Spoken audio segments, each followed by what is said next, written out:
Yang terhormat Bapak-Bapak, Ibu-Ibu, salam Pancasila.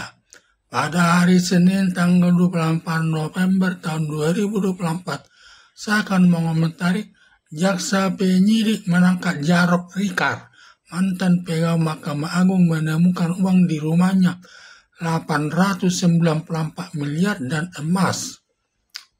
Ketika Jaksa Surabaya menangkap 3 hakim pengadilan negeri Surabaya karena menerima uang masing-masing 5 miliar dari terdakwa Ronald Tanur lewat pengacaranya Lisa Rahmat. Pemberian uang kepada ketiga hakim imbalannya berupa 5 miliar per satu hakim.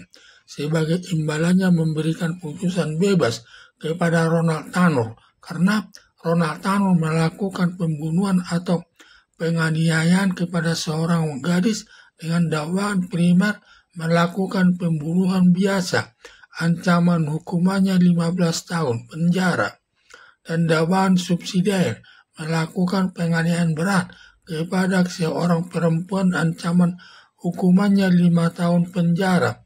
Tetapi karena hakim mendapat 5 miliar per orang, lalu majelis hakim membebaskan Ronald Tanur dari semua perbuatan yang dituduhkan jaksa tersebut. Setelah Ronald Tanur atas perkara penganiayaannya atas seorang wanita dibebaskan ketiga hakim tersebut, lalu Kejaksaan Negeri Surabaya mengeluarkan Ronald Tanur dari tahanan karena tidak ada kesalahannya berdasarkan putusan ketiga hakim tersebut. Karena sesuai ketentuan hukum, hanya yang bersalah yang dapat dihukum sesuai perbuatannya, sedangkan yang tidak bersalah tidak boleh dihukum. Selanjutnya jaksa penuntut umum karena putusan majelis hakim merupakan putusan bebas mengajukan kasasi langsung ke Mahkamah Agung.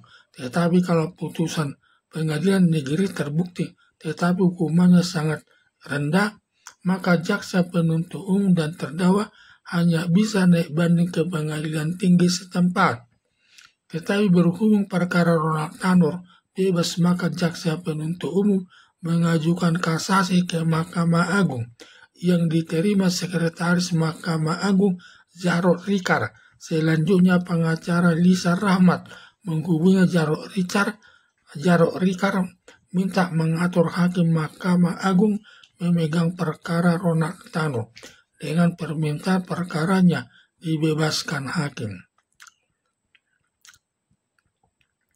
Mahkamah Agung dengan imbalan tiap hakim 5 miliar, sedangkan Jarod Rikar sebesar 1 miliar uang makelar atas penyelesaian perkara tersebut.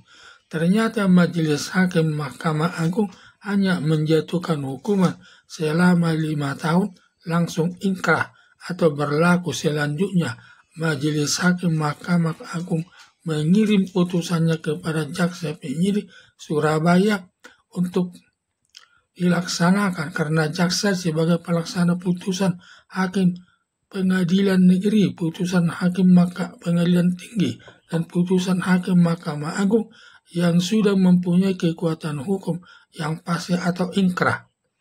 Setelah jaksa penuntut umum menerima putusannya, lalu Pak Jaksa Penyidik Surabaya menangkap terpidana Ronald Tanur dimasukkan ke dalam penjara selama 5 tahun sesuai putusan Majelis Hakim Mahkamah Agung atas perbuatan penganiayaan wanita tersebut. Jabatan Jarod Rikar di Mahkamah Agung sebagai Sekretaris Kejaksaan Agung yang sangat besar pengaruhnya dalam mengatur hakim menyelesaikan semua perkara yang ada, minta tolong menyelesaikannya sesuai keinginan pemberi uang tersebut. Semua perkara yang masuk ke Kejaksaan Agung harus melewati Jarod Rikar. Maka waktu Jaksa Surabaya mengajukan kasasi perkara Ronald Tanur dengan harapan perkara Ronald Tanur dibebaskan hakim sesuai permintaan Ronald Tanur lewat pengacaranya Lia Rahmat. Ternyata putusan Majelis Hakim Mahkamah Agung kepada Ronald Tanur selama 5 tahun.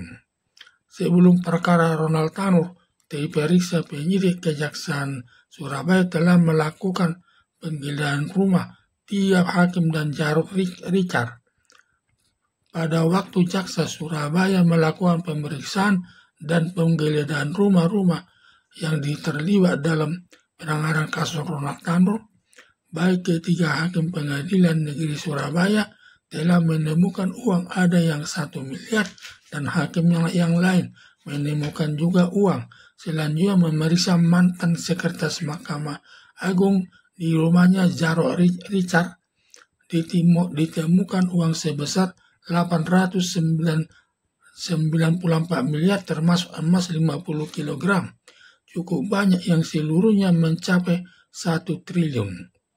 Ada dugaan uang sejumlah 894 miliar dan emas diperoleh dari beberapa perkara yang lain karena banyak perkara yang masuk ke Mahkamah Agung dan sekian yang masuk perkara ke Mahkamah Agung diduga puluhan yang minta bantuan untuk mengatur majelis hakim menangani perkaranya karena bila mengharap dari gaji saja tidak cukup.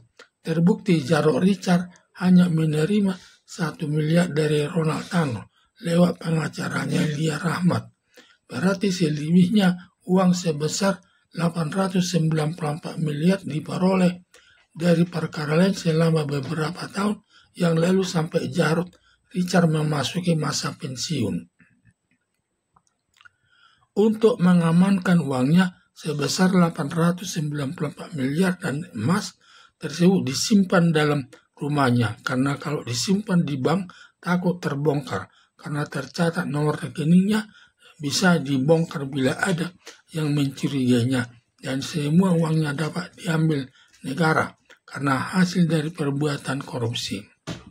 Semua hasil uang diterima Jarod Richard dari hasil mengurus perkara lewat dia merupakan perbuatan gratifikasi yang digolongkan perbuatan korupsi.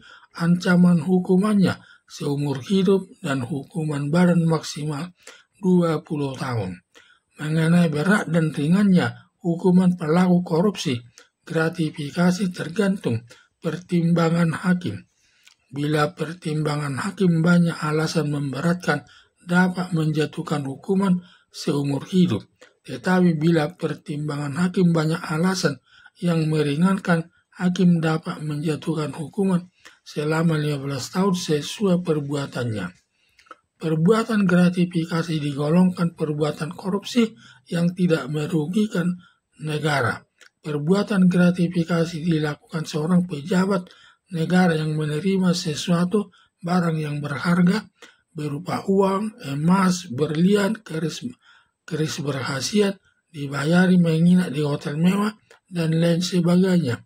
Dan sebagai imbalannya dengan mempercepat menyelesaikan urusannya oleh pejabat negara tersebut, seperti mengurus sertifikat tanah kepada pejabat agraria atas imbalan yang diterimanya, lalu urusan sertifikat tersebut dipercepat selesainya. Perbuatan pejabat negara tersebut tidak merugikan keuangan negara, hanya merusak nama baik aparat negara di mata masyarakat karena sudah diberikan gaji tiap bulan dari keuangan negara kepada pejabat negara tersebut, tetapi masih menerima uang dari seseorang berakibat nama baik aparat negara rusak di mata masyarakat. Sebagai imbalannya, pejabat negara tersebut dapat dihukum melakukan perbuatan gratifikasi yang digolongkan perbuatan korupsi. Sedangkan perbuatan korupsi yang merugikan keuangan negara sering terjadi di mana pimpinan proyek untuk membangun kantor pemerintah ketika membeli kayu 1 meter kubik dengan harga Rp200.000 per kubik, lalu di markup atau digelembungkan harganya menjadi Rp400.000 per meter kubik. Selisih harganya sebesar Rp200.000 dikorupsi Pimpronya untuk dirinya sendiri, sedang negara mengalami kerugian sebesar Rp200.000 per kubik. Jaksa penyidik Kejaksaan Negeri Surabaya segera memeriksa perkara Jarod Richard selaku pensiunan sekretaris Mahkamah Agung dengan tuduhan melakukan menerima uang sebesar 1 miliar lebih lewat pengacara Lia Rahmat untuk membebaskan perkara Ronald Tanur atas perkara penganiayaan berat seorang perempuan melanggar pasal 351 ayat 2 KUHP.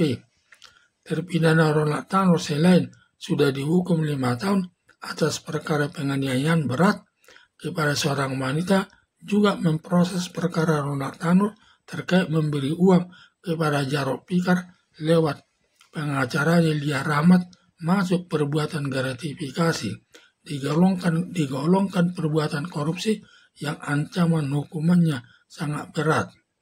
Harapan saya, penyidik Kejaksaan Negeri Surabaya agar segera menyelesaikan perkara Ronald Tanur dan perkara Jarod Pikar terkait perbuatan gratifikasi, yaitu Jarod Pikar menerima uang 1 miliar dari Ronald Tanur lewat pengacaranya Lia Rahmat, sedangkan Ronald Tanur memberi uang kepada Jarod Pikar sebesar 1 miliar rupiah untuk membebaskan perkaranya atas penganiayaan seorang wanita, sehingga Jarod Pikar dan Ronald Tanur sama-sama melakukan perbuatan gratifikasi. Bila sudah memenuhi minimal 2 alat buktinya, agar penyidik Kejaksaan Negeri Surabaya menetapkan Ronald Tanur dan Jarod Pikar sebagai tersangka dan jaksa penuntut umum segera melimpahkan kedua perkara tersebut ke Pengadilan Negeri Surabaya agar hakim dapat memeriksa alat buktinya, semua saksi-saksi, saksi ahli, surat bukti elektronika, kedua terdakwa dan barang buktinya. Bila hakim sudah menemukan minimal 2 alat buktinya, hakim sudah dapat menjatuhkan hukumannya sesuai perbuatannya. Sekian dan terima kasih.